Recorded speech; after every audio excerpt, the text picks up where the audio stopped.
Yeah. Look what I prepared for you today. Look at that. Oh my God! It's really very, very delicious. Look at that. Oh, wow. Let me be the judge of that. The judges will be you. Wow. That's really amazing. Fantastic. Smells good. Yes, it is. That's pork from yesterday. So ano ba inaantay natin mga palangga? Sabi ko naman sa inyo, di ba? Kailangan unahin natin ang pagkain ng ating asawa para tayo ay bibigyan talaga ng bonggang mana. Char! Di ba? Look at that. Look at his plate. Oh my gosh.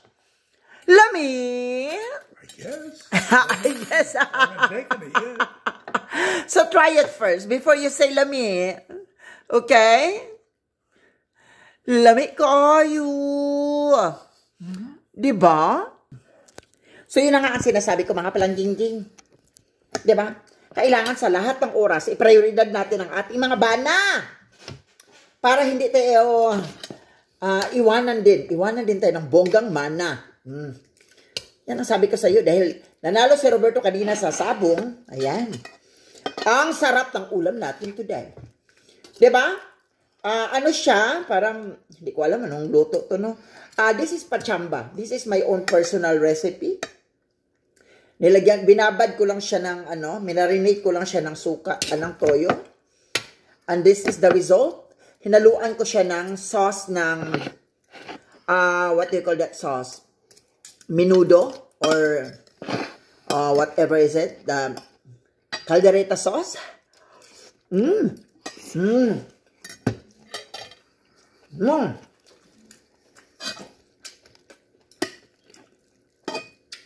This is totally the best. Look at that.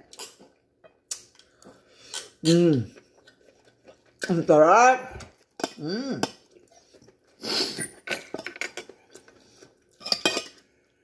Ang lambot ng baka kasi pag nagluto ako, ng baboy, kasi pag nagluto ako, hindi ko binamadali.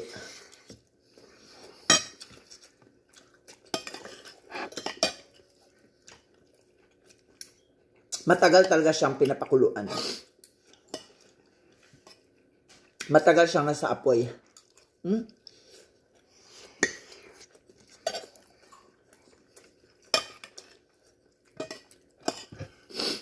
This is so brilliant, guys.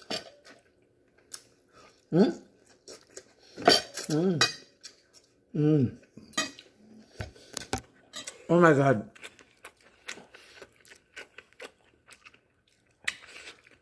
Roberto is enjoying it a lot. Lami! Lami, ang gudi ay. So once again, we are Makulay na Buhay USA Live. We love you everyone. Mwah!